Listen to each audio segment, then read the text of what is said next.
البدع والأهواء، أهل البدع العقائدية وأهل البدع السياسية. نقول بيننا وبينكم السلف، بيننا وبينكم الكتب، كان فيقول البدع بيننا وبينكم. Bismillahirrahmanirrahim. Alhamdulillahi rabbil alamin. Asyhadu an la ilaha illallah wahdahu la syarikalah wa asyhadu anna Muhammadan abduhu wa rasuluh. Allahumma shalli ala Muhammadin abdika wa rasulik wa ala alihi wa ashabihi ajma'in, amma ba'd.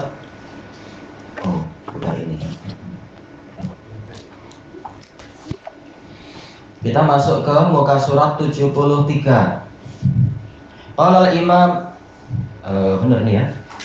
Untuk yang ya sudah betul. Qala al-Imam Ibnul Qayyim rahimahullah tentang masalah ghibah. Wa hadza min ahsanil qiyasit tansili. Dan ini yaitu perumpamaan yang Allah sebutkan dalam Al-Hujurat ayat yang ke-12, termasuk qiyas perumpamaan yang paling bagus. Fa innahu syabbaha tamziqa irdil akh bi tamziqi lahmih. Karena Allah menyerupakan dirobeknya kehormatan seorang saudara bagaikan atau dengan menyamakan dengan dirobeknya daging dia. Tamzik, dirobek, dicerai-beraikan, dirusak. Walamma kana al-muhtabu yumazziqu irda akhihi fi ghaibatih. Tatkala orang yang berghibah, orang yang menggunjing itu merobek kehormatan saudaranya tatkala saudaranya sedang tidak ada di situ, ghaibah, sedang tidak ada di situ, amalannya dikatakan ghibah. Kana bimanzilati man yaqta'u lahmahu fi hali ghaibati ruhihi an bil maut. Maka orang ini bagaikan orang yang memotong daging saudaranya ketika roh saudaranya sedang tidak ada di situ, yaitu apa? Sudah mati. Walamma kana al-mughtabu ajizan an daf'ihi an nafsih. Tatkala orang yang dighibahi, tadi mughtab isim fa'il, sekarang mughtab juga polanya mughtab tapi maknanya isim maf'ul. Seperti apa? Mustafa. Mustafa itu boleh jadi dia adalah yang memilih, boleh jadi dia yang dipilih. Bagaimana kita tahu itu pelaku atau objeknya? Lihat korinahnya. Nah, sekarang mughtab yang kedua itu adalah si penderitanya, si mangsa. Tatkala orang yang dighibai, situ tak ya dekat-dekat situ. Tatkala orang yang digunjingi tadi tidak mampu untuk membela dirinya sendiri, bikaunihi ghaiban an dhammi, karena dia sedang tidak hadir di tempat celaan itu, di tempat di mana dia dicela, digibahi, diburuk-burukkan, karena bimanzilatil mayyit, maka dia bagaikan orang yang sudah mati, alladzi yuqta'u lahmuh, yang dagingnya dipotong, wala yastati'u ayyadfa'a an nafsih, dalam keadaan dia tidak mampu untuk membela dirinya sendiri. Walamma kana muqtadul ukhuwati at-tarahhuma wat-tawasula wat-tanasur. Tatkala tuntutan dari persaudaraan adalah saling menyayangi, saling berhubungan dan saling menolong, fa'allaqa 'alaihal mughtabu didda muqtadaha. Maka orang yang melakukan ghibah tadi, orang yang menggunjing, dia menggantungkan itu kepada kebalikan dari tuntutan persaudaraan, minadz-dzammi wal 'aibi wat ta'an, yaitu mencela, memburuk-burukkan dan mencerca. Ini maknanya hampir sama ya. Baik. Kalau di masa jahiliyah saudara dibela salah atau benar, betul-betul ada fanatisme. Dalam Islam tidak sampai seperti itu. Tetapi tetap yang namanya tuntutan persaudaraan adalah yaitu saling menolong, menyayangi, membantu dan seterusnya. bukan malah mencaci maki, memburuk-burukkan dan sebagainya. Kana dzalika nadhira taqti ilahmi akhi. Maka perbuatan dia itu yang memburuk-burukkan saudaranya itu seperti memotong daging saudaranya. Wal ukhuwah taqtadi hifdhahu wa siyanatahu wa dhabba'an. Sementara persaudaraan itu menuntut untuk menjaga saudaranya, memelihara saudaranya dan membela saudaranya. Walamma kana al-mughtabu mutamatti'an bi'irdi akhi, tatkala orang yang menggibahi, orang yang menggunjing itu bersenang-senang dengan kehormatan saudaranya, ia sedap memburuk-burukkan saudaranya, mutafakkihan bi ghibatih, tafakkaha yaitu apa? Bersenang-senang, bersukaria, menjadikan bagikan apa? Fawakih, buah-buahan untuk dinikmati. Dengan menggunjing saudaranya tadi, wadzamih, dan mencela saudaranya, mutahalliyan bidzalik, dia menghiasi diri dengan itu, memburukkan orang, hakikatnya mengatakan saya lebih baik dari dia. Syabbaha, atau kalau kembali ke Allah syabbaha, kalau mabni lil fi'il yang lam yusama fa'iluh berarti syubbiha. Syubbiha bi'akili lahmi akhi. Dia diserupakan dengan orang yang memakan daging saudaranya. Ba'da taqti'ih, setelah memotong-motong daging tersebut. Walamma kana al-mughtabu muhibban lidzalik, tatkala orang yang menggunjing menyukai itu, mencintai amalan yang buruk tadi, mu'jaban bih, dia merasa kagum dengan itu, makanya dia suka melakukan itu. Syubbiha biman yuhibbu ayyakula lahma akhihi maita, maka dia diserupakan dengan orang yang suka untuk memakan daging saudaranya yang sudah mati.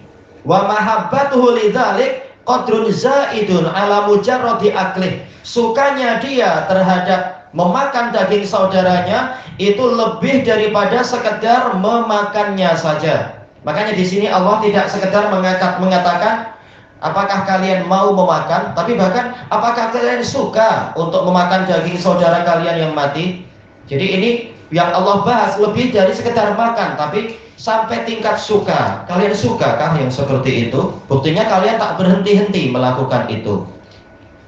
Tayyib. Kama anna aklahu qadrun zaidun ala tamzihih, sebagaimana memakannya itu adalah lebih dari sekedar merobek-robek, bukan sekedar merobek daging, tapi setelah itu memakannya. Baik. Fata'ammal hadat tasbihi wa fata'ammal hadat tasbiha wa tamsil. Maka renungkanlah penyerupaan dan perumpamaan ini.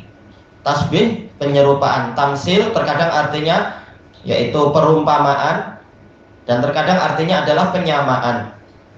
Wa husna mauqi'i, dan bagusnya tempat jatuhnya dia, yaitu posisinya tepat di sini. Wa mutabaqatal ma'quli fihil mahsus, dan kesesuaian antara dalil akli dengan dalil hissi. Dalil akli yaitu dari sudut pandang penelitian dan pemikiran, dengan dalil hissi yaitu kita lihat dengan indera kita. Kita lihat bagaimana orang yang sedang memakan daging saudaranya seperti itu.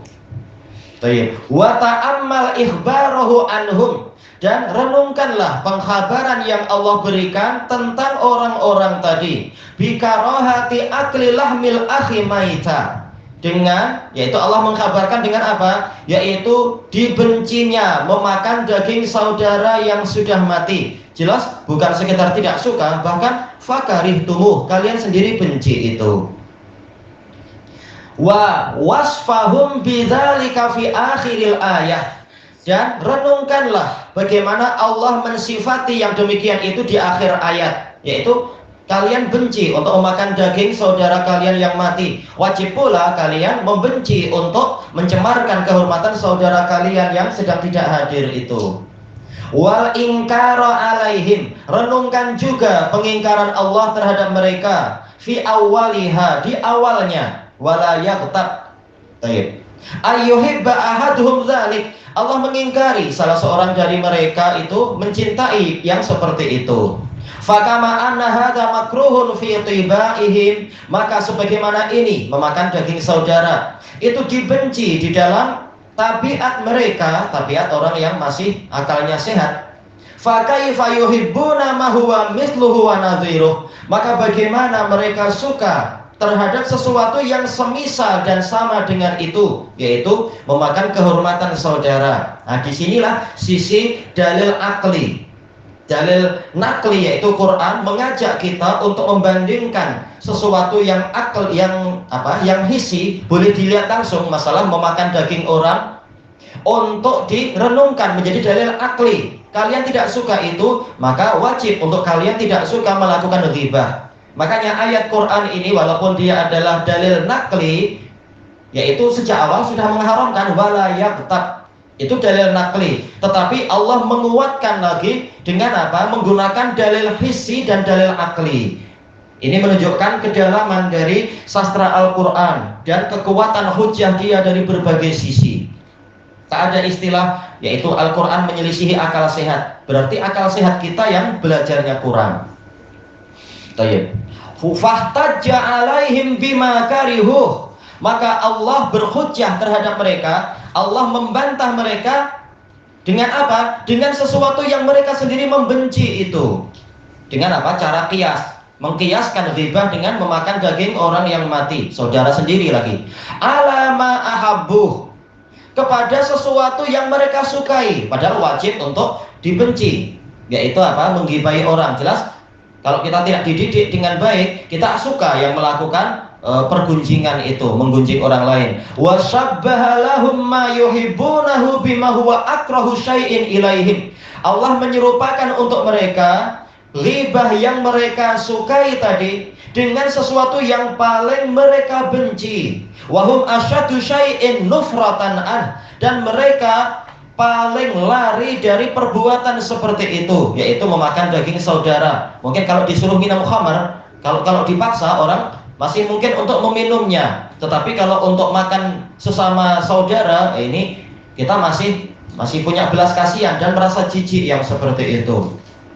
Falihada yujibul aqlu wal fitratu wal hikmah ayyakunu asyadda syai'in nufratan, maka dalil akli, dalil fitrah dan dalil hikmah mewajibkan untuk mereka paling menjauh dari sesuatu yang amma huwa nadhiruhu wa musyabbihuh, sesuatu yang setara dan mirip dengan perbuatan tadi, yaitu ghibah. Wabillahi taufiq, dan hanya dengan pertolongan Allah lah datangnya taufik. Ayat sudah sering dibaca oleh kaum muslimin, tetapi jarang ayat seperti ini dilaksanakan. Taufik dari Allah. Sekarang kita masuk ke fasal yang baru. Fasal masalun akhar li a'malil kufar, perumpamaan yang lain untuk amalan-amalan orang kafir. Pada pertemuan yang dulu dalam kitab ini kita sudah mendapatkan ajakan untuk mentadabburi beberapa perumpamaan tentang amalan orang kafir. Sekarang kita diajak Ibnul Qayyim untuk membahas itu lagi pada ayat yang lain. Kata Ibnul Qayyim rahimahullah, wa minha qauluhu ta'ala, di antaranya adalah firman Allah Ta'ala, mathalul ladzina kafaru bi rabbihim a'maluhum karamat. Permisalan atau perumpamaan orang-orang kafir kepada Rabb mereka, tapi yang diumpamakan apanya? A'maluhum. Nah, ini sebagai badal dari alladzina kafaru. Ini badal apa? Istimal kalau di dalam ilmu nahwu. Baik. Karena sebenarnya yang diperumpamakan bukan merekanya, tapi amalan mereka. Amalan mereka adalah karamat, bagaikan yaitu abu, debu, romat, atau apa yang lebih sesuai ya, hasil pembakaran sampai hangus, sampai abu ya, kalau Indonesia bilang abu sama. Istaddat bihir rih, yang ditiup oleh angin yang kencang, fi yaumin asif, pada hari yang anginnya itu memang sangat laju, asif, angin yang sangat laju. La yaqdiruna mimma kasabu ala syai', mereka tidak mampu, mereka tidak menguasai apapun yang mereka usahakan sedikit pun. Naudzubillah, sia-sia. Baik. Karena mereka telah membakar amalan mereka sehingga menjadi abu, istilahnya menjadi abu. Tak ada hasilnya sedikit pun karena mereka tidak ikhlas untuk Allah. Malah beramalnya adalah untuk berhala barangkali, atau suka membuat bid'ah seperti orang-orang Nasoro suka membuat bid'ah, amalannya gugur. Tapi maka bagikan abu, ternyata abunya pun tak boleh mereka pegang. Ditiup oleh angin yang kencang lagi, betul-betul kerugian di atas kerugian. Dzalika huwa dhalalul ba'id. Yang demikian itu adalah kesesatan yang sangat jauh. Baik. Ad-dhalal yaitu khabarnya menggunakan pola ma'rifah, menunjukkan ini adalah kesesatan yang sempurna, menyangka mereka mendapatkan untung, jalannya benar, ternyata jalannya salah sama sekali. Na'udzubillah. Sudah salah jauh lagi, jadi sifatnya dengan ba'id, betul-betul jauh dari siratul mustaqim. Makanya kita diperintahkan sehari semalam minimalnya 17 kali memohon agar selalu dibimbing kepada jalan yang lurus, bukan jalan Yahudi yang dimurkai, bukan jalan Nasoro yang tersesat itu. Baik. Kita baca catatan kakinya sebelum masuk kalam Ibnul Qayyim. Qala al-mu'alliq wafaqahullah, qala al-imam Ibnu Katsir rahimahullah. Hada masalun darabahu Allah Ta'ala li a'malil kufar. Ini adalah permisalan yang Allah Ta'ala buat untuk amalan-amalan orang-orang kafir, alladzina abadu ma'allahi ghairah, yang menyembah yang lain bersama Allah, yaitu selain menyembah Allah mereka juga menyembah yang lain-lain juga. Wa kadzdzabu rusulah, mereka mendustakan para utusan Allah. Wa banau a'malahum ala ghairi asasin sahih, mereka membangun amalan mereka bukan di atas asas yang benar. Tauhid uluhiyahnya salah, demikian pula tauhid risalah juga salah, karena tidak mau mentauhidkan Allah semata dan tidak mau mengikuti nabi yang benar yang diutuskan kepada mereka. Ya sudah, hancur semuanya. Fanharat, maka bangunan amalan mereka itu runtuh. Inhar yaitu runtuh. Wa adamuha, mereka kehilangan amalan tadi. Ahwaja ma kanu ilaiha, dalam situasi yang paling mereka perlukan, yaitu di hari kiamat. Orang tidak lagi perlu duit ringgit ataupun dinar ataupun dolar ataupun apa aja itu, pound sterling.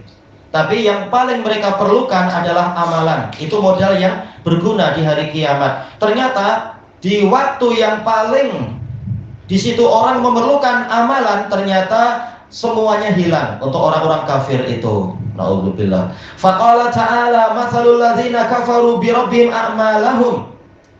a'maluhum, permisalan orang-orang yang kafir kepada Rabb mereka, amalan mereka, masalu a'mal. Makanya memang ini badal dari alladzina. Berarti apa? Permisalan amalan-amalan. Alladzina kafaru, orang-orang kafir, yaumal qiyamah, pada hari kiamat. Di dunia mungkin nampak hebat, dipuji-puji, membangun ini, membangun itu. Di akhirat semuanya adalah bagikan abu yang diterbangkan angin yang kencang, yang laju. Idza talabu sawabaha minallahi ta'ala, apabila mereka meminta pahalanya dari Allah Ta'ala, ternyata permisalannya seperti yang disebutkan itu. Kenapa tak minta pada berhala? Berhalanya tak mampu apa-apa. Ujung-ujungnya hanya Allah yang mampu memberi pahala. Allah yang punya surga dan neraka. Li'annahum kanu yahsabuna annahum ala syai', karena mereka dulu menyangka mereka ada di atas suatu pegangan yang benar, di atas pondasi yang layak disebut, dikatakan sebagai syai'. Falam yajidu syai'a, namun mereka tidak mendapatkan sesuatu apapun. Wala alifu hasila, mereka juga tidak memperolehi hasil. Illa kama yatahassalu minar ramad, kecuali seperti abu yang dihasilkan. Idza staddat bihir rihul asifah, apabila ditiup oleh angin yang kencang. Berarti apa? Tak dapat apapun. Fi yaumin asif, dzirihin asifah qawiyah, yaitu angin pada hari yang memiliki angin yang kuat dan sangat kencang. Fala yaqdiruna ala syai'in min a'malihim. Mereka tidak menguasai sedikit pun dari amalan-amalan mereka allati kasabuha fid dunya, yang mereka usahakan di dunia. Illa kama yaqdiruna ala jam'i hadzal ramat, kecuali sebagaimana mereka kuasa untuk, yaitu mampu untuk mengumpulkan abu tadi fi hadzal yaum, pada hari tersebut, yaitu tak mampu memang. Ilahuna wallahu a'lam.